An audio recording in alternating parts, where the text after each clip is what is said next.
नमस्कार, मैं हूं आपके साथ मयंक। आज 24 अप्रैल है और देखिए जो खबरें आ रही हैं उसके मुताबिक अगले चंद घंटों के अंदर, देखिए मैं चंद घंटे कह रहा हूं, अगले चंद घंटे के अंदर ईरान और अमेरिका को लेकर एक बहुत बड़ी खबर आ सकती है। हम इंतज़ार करेंगे ये खबर क्या हो सकती है। माना जा रहा है कि अगले चंद घंटों में एक बड़ा ऐलान होने वाला है, इसके बारे में हम चर्चा करें। लेकिन इस बीच ईरान में एक ऐसी घटना हुई है, एक ऐसी खबर सामने आई है जिसके बारे में मैं चाहता हूं कि मेरे सारे दर्शक इस बात को समझें। एक ऐसी चीज़ हुई जो शायद किसी ने नहीं सोची थी। रात के अंधेरे में तेहरान के आसमान में अचानक फ्लैश लाइट्स दिखाई दी और ऐसा लगा जैसे कि कोई बहुत बड़ी आवाज़ हुई है, कोई हमला हुआ है। और उसके बाद पूरे तेहरान में जितने लोग हैं वो सब के लिए ये एक बड़ा कौतूहल का विषय था, हैरानी थी कि ये अचानक तेहरान के आसमान में क्या हुआ। जो खबरें सामने आ रही है, मैं सीधा पॉइंट पे आऊँ, जो खबरें सामने आ रही हैं सोर्सेस से बताया ये जा रहा है कि रात के समय आधी रात को अमेरिका की तरफ से एक मिसाइल फायर की गई तेहरान के ऊपर। ये डिकॉय मिसाइल थी। ये एक ऐसी मिसाइल थी जिसमें वॉरहेड्स नहीं लगे थे, यानी जिसमें किसी तरह से धमाका करने वाला जो बारूद होता है, सामान होता है, वॉरहेड जो होता है वो उस मिसाइल में नहीं लगा था। लेकिन फायर सोर्सेज जो बता रहे हैं कि अमेरिका की तरफ से की गई और किसी एयरक्राफ्ट कैरियर से की गई, हो सकता है अब्राहम लिंकन से फायर की गई हो, जैसे स्पेकुलेशंस है।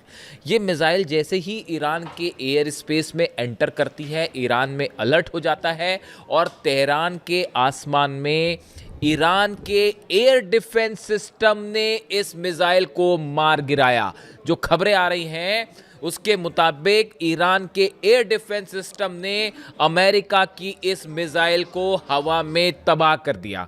ये चंद घंटे पहले की खबर है, मैं किसी पुरानी खबर की बात नहीं कर रहा हूं। ये नया डेवलपमेंट है और बताया जा रहा है कि चंद घंटों पहले ही रात के समय इस तरह की घटना हुई। अब सवाल ये है, देखिए दो तीन बड़े सवाल, कि आखिर अमेरिका ने एक ऐसी मिसाइल ईरान पर फायर क्यों की जिसमें वॉरहेड नहीं लगा था और ईरान ने उसको तबाह क्यों किया। देखिए ईरान के पास कोई चारा नहीं था। जो एक्सपर्ट्स बता रहे हैं, अमेरिका ये बात जानना चाहता था कि क्या ईरान के पास एयर डिफेंस सिस्टम मौजूद है, और मौजूद है तो किस तरह का एयर डिफेंस सिस्टम है, ईरान क्या रिएक्शन देगा, और ये जानने के लिए ही अमेरिका की तरफ से ये मिसाइल फायर की गई थी। ईरान के पास कोई ऑप्शन नहीं था, ईरान को उसे डिस्ट्रॉय करना ही था और आखिरकार ईरान ने अपना एयर डिफेंस सिस्टम एक्टिवेट किया और अमेरिका की इस मिसाइल को मार गिराया। जो खबरें हैं सामने, अब देखिए जो सोर्सेज बता रहे हैं, मैंने आपको पहले भी कहा कि जब भी कोई भी देश किसी भी एयर डिफेंस सिस्टम को एक्टिवेट करता है तो उससे अंदाज लग जाता है कि उसके पास कौन सी किस्म की मिसाइल है। यही जानने के लिए अमेरिका ने ये डिकॉय मिसाइल बिना वॉरहेड के फायर की थी। अब जो खबरें आ रही हैं उसके मुताबिक ईरान ने जिस मिसाइल को, जिस सिस्टम का इस्तेमाल किया, वो रशिया का एयर डिफेंस सिस्टम में इस्तेमाल होने वाली मिसाइल है। इसका नाम है टोर M1 मिसाइल।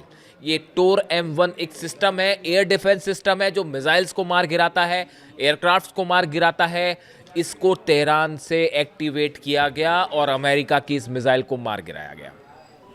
देखिए अगर अमेरिका की कोई मिसाइल इस हालात में ईरान के अंदर आती है तो साधारण सी बात है कि ईरान को उसमें एक्शन लेना ही था और उसको गिराना था, कोई ऑप्शन नहीं था। इसलिए ईरान ने उसे मार गिराया। लेकिन जो खबरें सामने आ गई, द टोर, अब ये टोर मिसाइल, टोर M1 मिसाइल है, इसके बारे में थोड़ी सी जानकारी।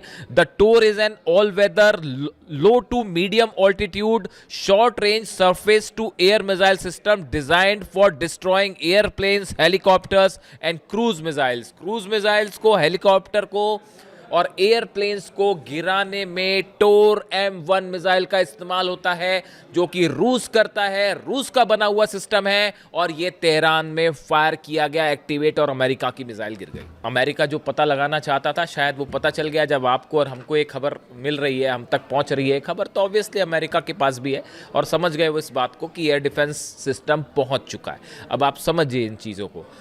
5 से 6 कार्गो प्लेन, 4 की तो खबर न्यूज़ में थी, लेकिन मेरी इंफॉर्मेशन के मुताबिक 6 कार्गो जेट्स चाइना से उड़ के लैंड हो चुके हैं तेहरान में। इसी बीच खबरें हैं रशियन जेट्स की भी कि कई रशियन कार्गो प्लेन्स भी तेहरान में लैंड हो चुके। ये सीज फायर की बात बता रहा हूं मैं, ये जो सीज फायर हुआ, ये जो जंग हुई अभी 40 दिन चली, उसके बाद जो सीज फायर हुआ, ये इसके बीच की बात है।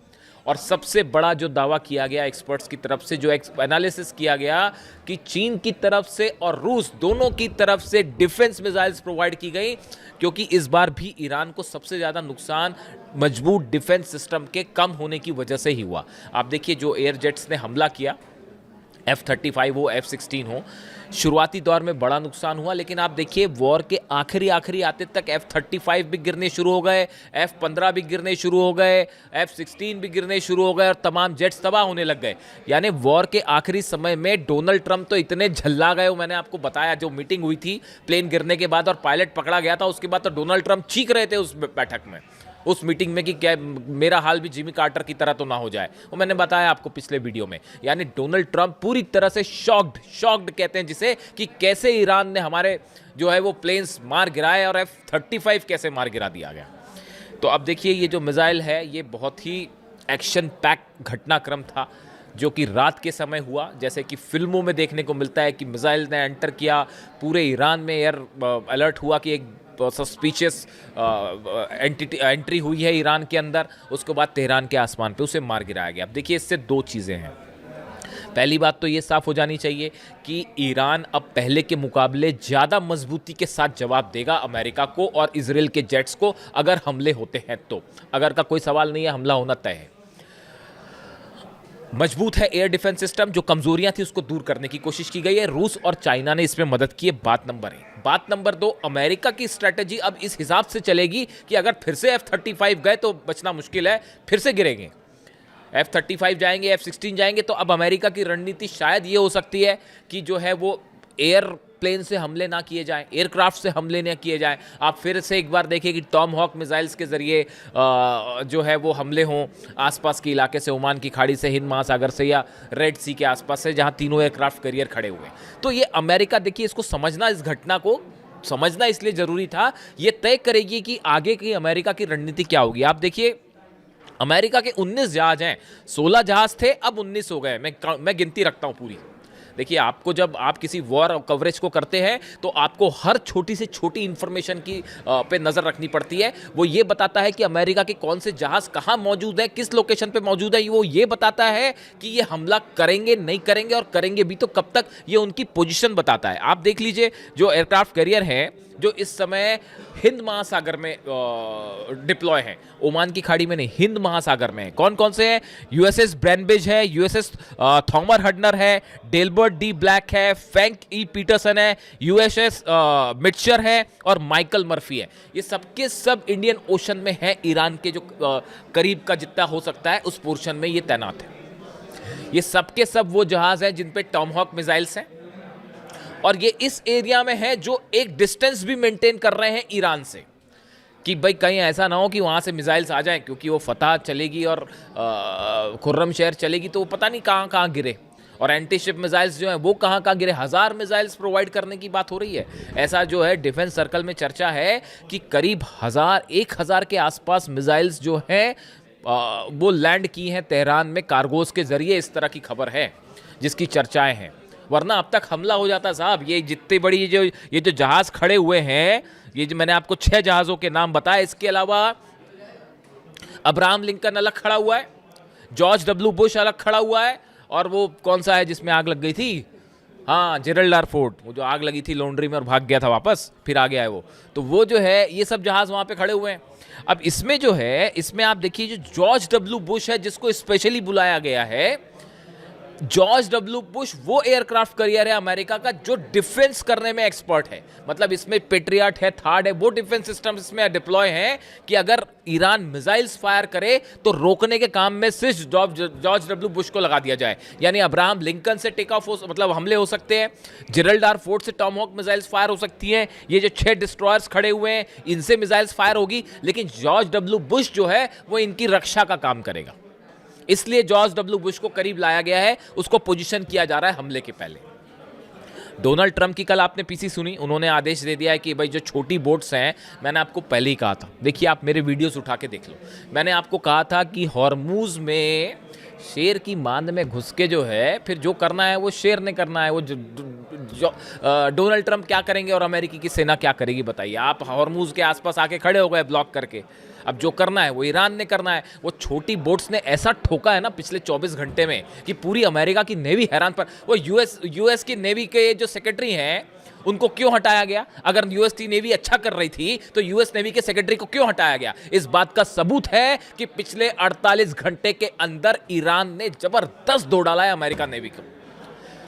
30 जहाज ईरान ने निकाल लिए, ब्लॉकेड खड़े थे खड़े रह गए। उसके अलावा जो जहाजों पर चढ़े हैं और ये जो छोटी बोट्स हैं इन्होंने घेर के बकायदा उन जहाजों को निकाला है। जिन जहाजों को ईरान निकालना चाहता था ऑयल शिप्स को, उसको बकायदा इन बोट्स ने घेर लिया और उसके बीच में से जहाज निकाले कि देखे कौन हिम्मत करता है।